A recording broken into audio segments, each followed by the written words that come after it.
This morning's gospel lesson teaches us that we need to be more and more dependent upon God for all things in our life. And you know what? It's not always easy. The hard parts of the gospel are not easy, but if God has called us to do it, then guess what? He will give us all the grace necessary to accomplish it.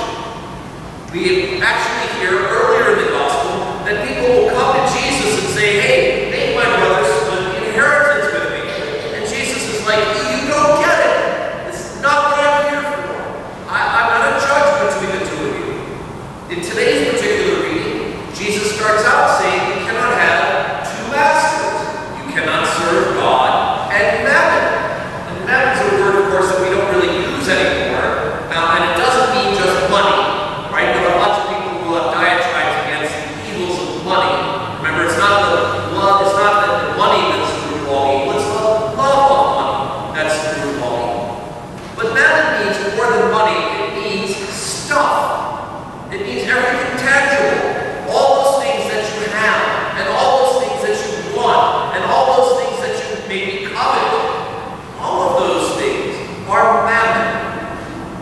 And God knows that we need some stuff. Probably not all the stuff that we have or want, but that we need stuff. He goes on to say in the gospel lesson that God knows that you need to eat. God knows that you need to drink. God knows that you need to wear clothing. But he also knows, Jesus says, that you cannot be obsessed about the food. You cannot be obsessed about the drink, and you cannot be obsessed about what you want to wear. Why? Next week is the feast of St. Francis of Assisi on Saturday. And you know, St. Francis went to the radical extreme in the other direction by saying the only way for you to be free from mammon and from being a servant to mammon is for you to have no stuff at all. He forbade his brothers from having money or even touching money. He forbade them from having two tunics. Right? You know, it's in the Bible. He figured that if you don't have stuff, then you don't need doors. And if you don't have doors, you don't need locks. And if you don't have locks, then you don't need weapons to protect them. And that's how Francis tried to live. That went to an extreme. The church has not said that that's the way they are all called to live as members of the body of Christ. Francis had a unique vocation.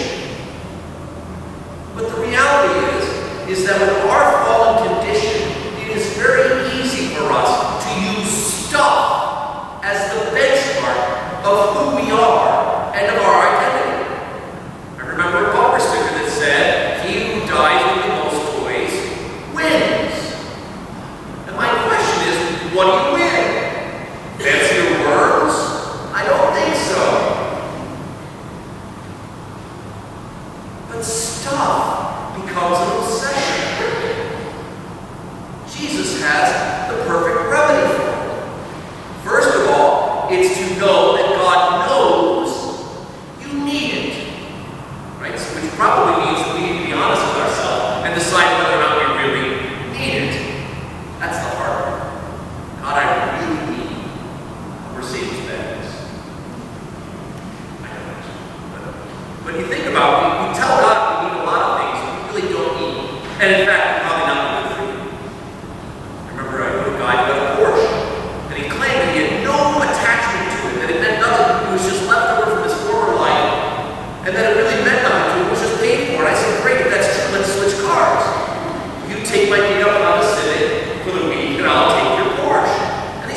that I'm going to get a mansion on the lake, but I have a house.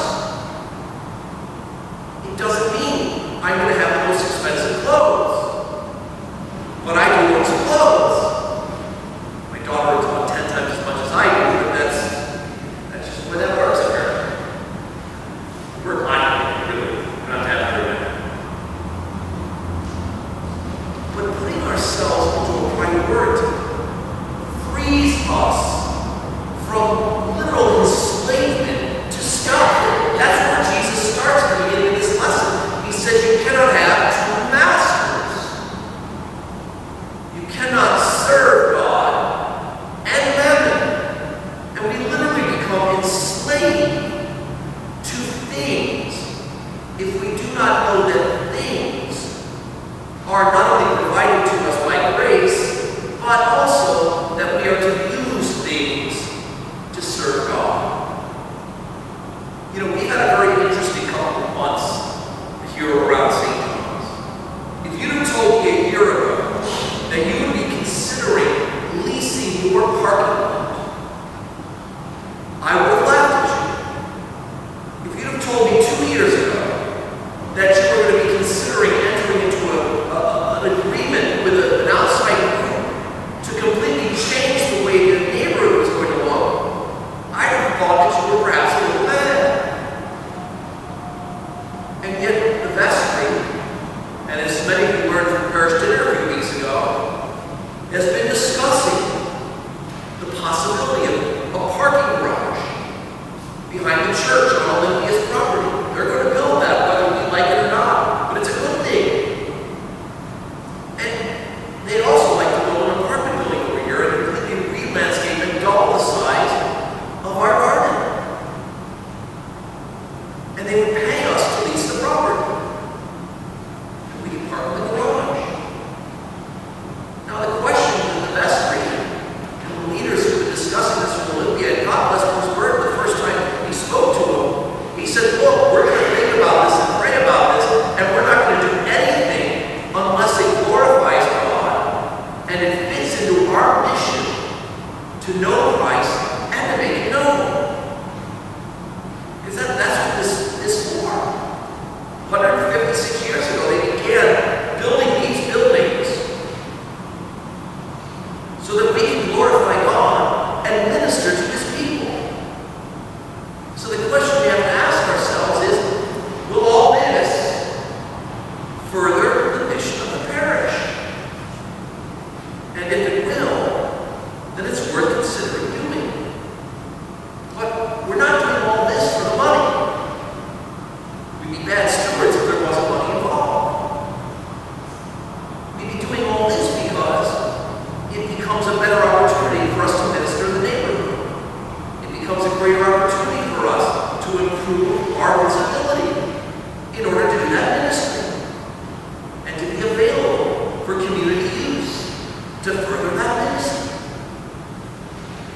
It's starting to sound a little bit like a win-win situation if we keep first things first. News story last week. A parish where a friend of mine was the priest just retired. The news media is reporting that they were able to sell the air rights of their church in New York. Apparently you can sell air. Nobody's buying our air. But that parish got $71 million they're reporting. We're not going to get $71 million from our parking. And that might be our starting asking price. Why not? And then when all the laughing stops, we'll let the lawyers and the architects and the development people that we're already talking to help us to decide what that value is of the property that Henry Porter Baldwin gave us so that we can lease it to them to use. And we can use the money for the ministry of the parish.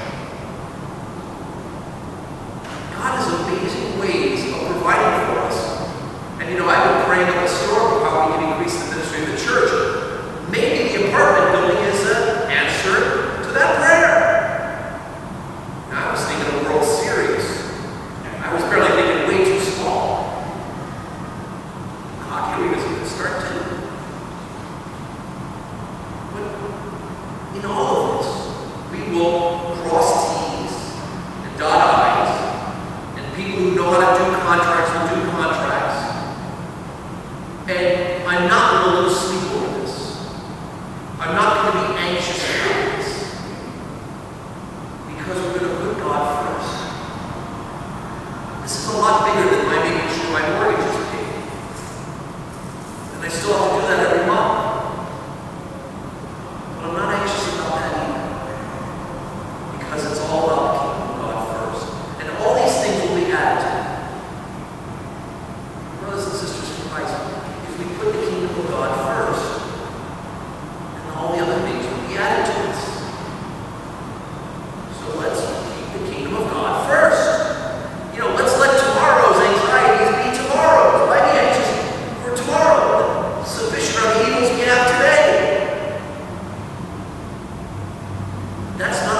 In the name of the Father, and of the Son, and of the